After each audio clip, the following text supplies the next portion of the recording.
Western Crete is a uniquely varied place, a land of contrasts with a whole range of vegetational zones, from the coast to the moon-like peaks of the White Mountains. Snow melting in spring soaks into the ground and starts its long journey down to the plains, where it gushes out in icy springs, feeding rivers and lakes, cool and green in the heat of summer.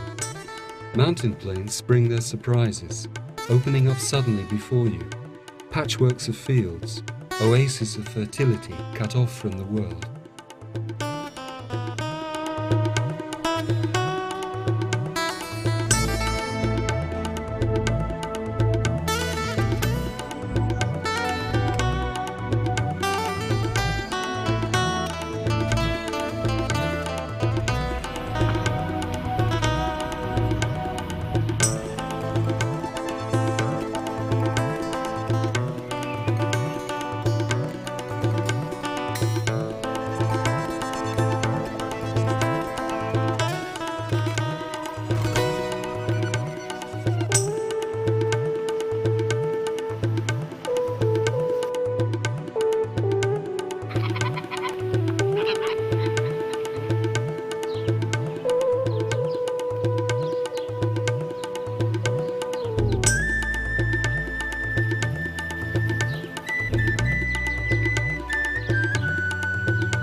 It takes time to get to know the island.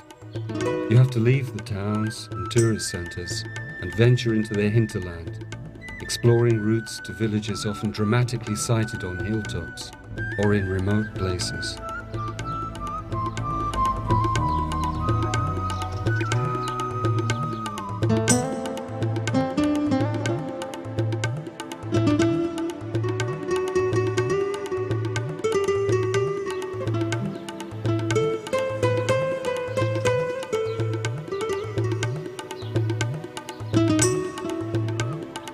Unique in Crete, Lake Cornas is fed by two springs.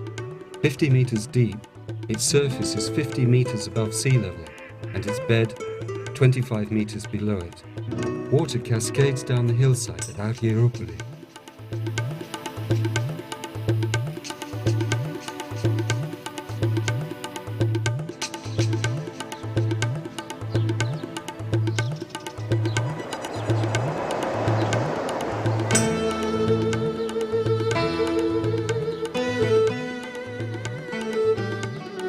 Just the name Sfakia conjures up rugged scenery, gorges, roads snaking up to impossible heights, panoramic views over the Libyan Sea, a pure environment, a people renowned for hardiness.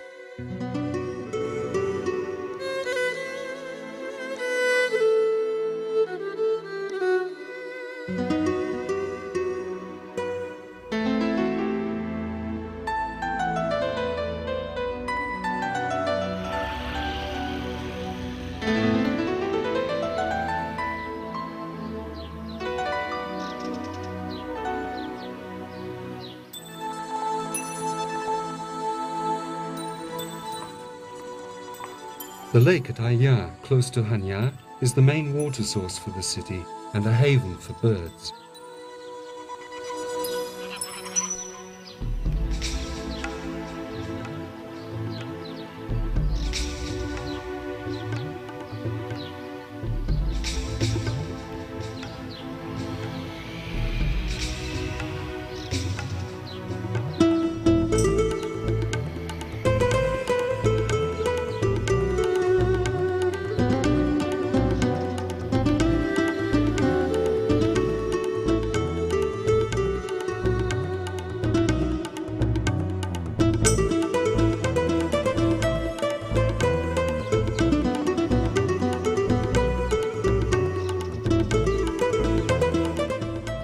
Fields in spring with their livestock, sheep and goats, bees gathering pollen from the blooming orange and lemon trees, the vines newly pruned, vines of many varieties, each producing its own distinctive wine.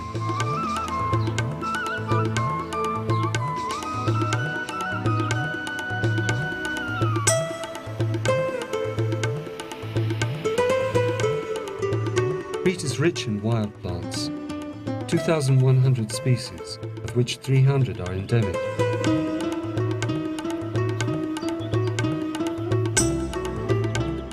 Gorges are particularly rich habitats. Wherever you go, you will catch scents of herbs, both familiar and new: marjoram, mint, sage, oregano. Knowledge of the use of these herbs in medicine and cooking is still widespread. Another unique feature of Crete are its gorges, of which there are about 100, 30 of which are in the west. They are testimony both to the enormous forces that have raised the mountains and to the power of water that for over 2 million years has sliced them like a wedding cake.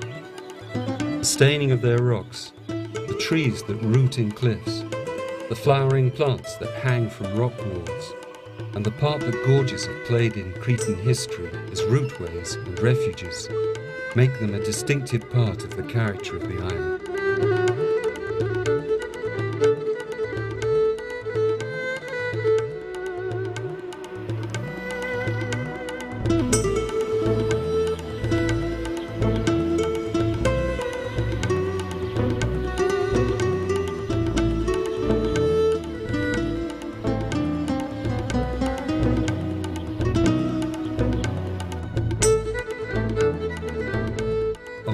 Is a large mountain plain at an altitude of 1,080 meters. The road runs across it, heading south, climbs and reaches its end at Xyloskala, the wooden steps. Opposite us, the precipitous grey cliffs of Mount Gigilos. Before us, one of the most awesome sights in Europe, the Samaria Gorge. 16 kilometers long, varying in width between 150 meters and 3.5 meters. The walk takes between 5 and 6 hours, and the path is open between May and October. The gorge has been awarded the certificate of the Council of Europe as a region of untouched wilderness and beauty, and it has also been designated as a national park in order to preserve its rare flora and fauna, notable examples of which are the bearded vulture and the Cretan wildgoat, Crete. The first part of the way down lies through a seemingly unending series of zigzags, a drop of 1,000 meters within a distance of 2 kilometers. About halfway through the gorge, we come to the village of Samaria, abandoned since 1965, when the area was designated a national park.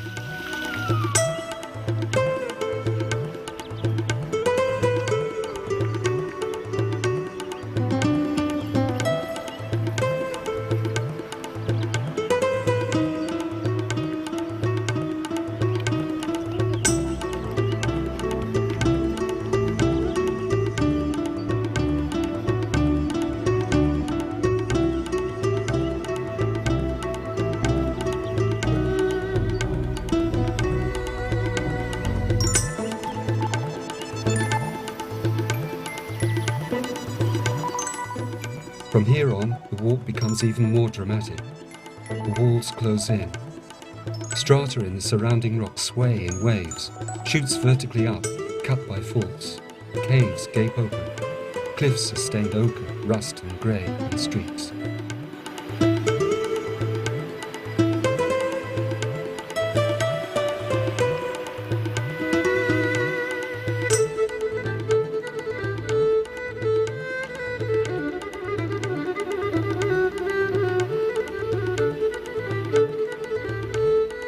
Suddenly you reach the iron gates, where the gorge is at its narrowest, the rock walls soaring up about 600 meters around you.